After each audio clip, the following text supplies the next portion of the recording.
ինձ հետ դժբախտիկ պատահեց մի տար առաջ անկա գլուխ ջարդեցի, դա ինձ շատ է թուլացրել ֆիզիկապես, դե մտավորապես բարեբախտաբար մնացել եմ համարյա նույնը, այնպես որ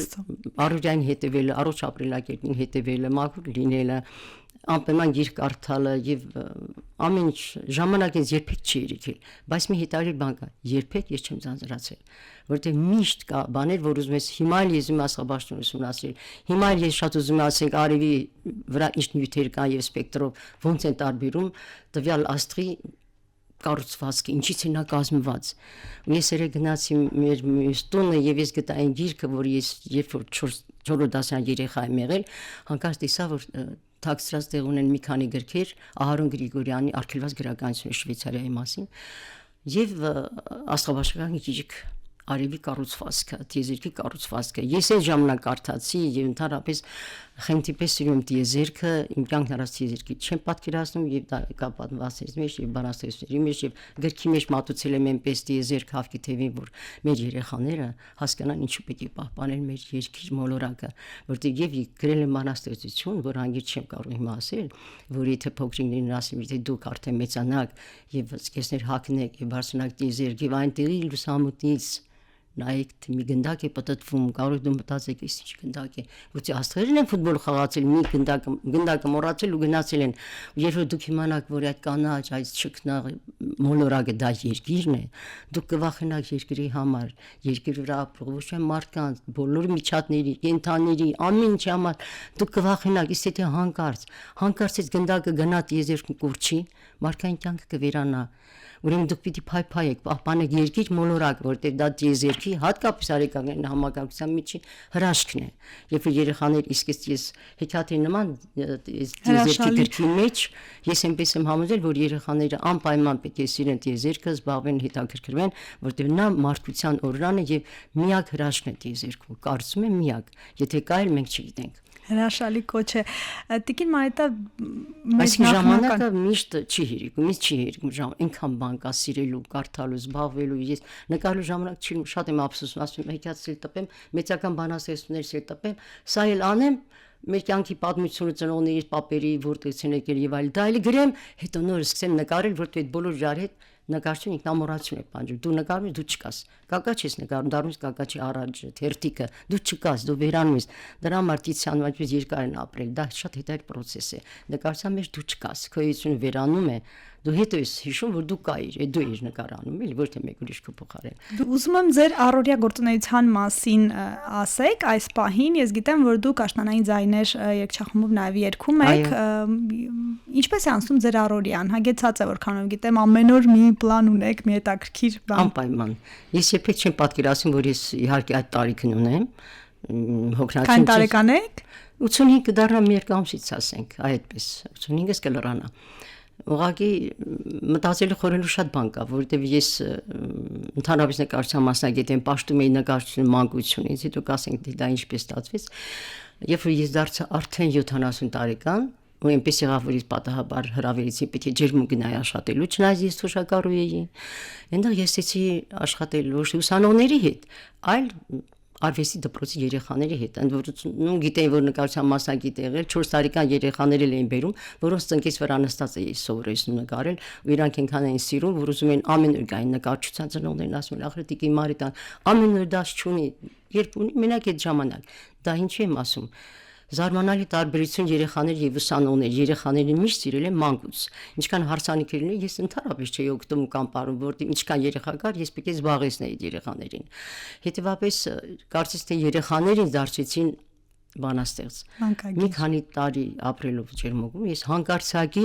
հանկարծակի սկսեցի ստեղծագործել։ Այդ ստեղծագործություն որ կա, դե ես գրեցի առաջի գիրք Ադամ Հատիկը, հետո հանելուկների Զամբյուղը, հետո տիեզերք հավքի թևին, իսկ ասեմ, ինչ եմ տիեզերք հավքի թևին գրել, մանկական պատմվածքներ, հետո սկսեցի հիմա արդեն ավելի ուշ հասակում հեքիաթի վրա աշխատել, հեքիաթի վրա հարցեր կար, հերոսները հեքիաթի մեկը սոխակները, մեկը վարդն է, մեկը աղջիկը եւ այդ ամբողջ սոխակների պատմություն աղջկաս խնդրեցի Ամիկեն համալսարանից գրականություն վերցի, ուսումնասիրեցի թռչունների կյանքը, բոլոր ծաղկի տեսակները, նույնիսկ ընկերուհուս հետ գնացել ենք գրադարան, որպեսզի հանրագիտարանից նայենք, ասենք թե այդ ծառը որտեղ է աճում եւ կա արդյունքներ նկարը։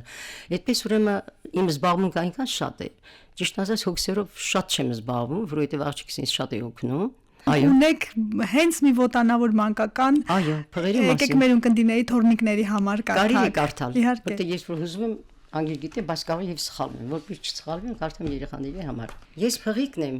երկար քիթ, որին ասում են կնճիտ։ Այդ կնճիտն էլ ինձ համար գործ է անում անհամար։ Ջուր է տալիս խմելու, նույնիսկ ինձ լողացնելու, կոնֆետ դնում բերանս, հետո համով բանանը, մրգեր ծաղիկ ու խոտե, ինչքան ուզես կեր ու կեր։ Երբ մենք հեռու ենք գնում, մի քիչ հոգնած եմ լինում, մայրիկիս պոչն եմ բռնում ու երբեք հետ չեմ մնում։ Ես փղիկն եմ երկար քիթ, որին ասում են կնճիտ։ Ես եմ միայն աննման փոքրիկների բարեկամ։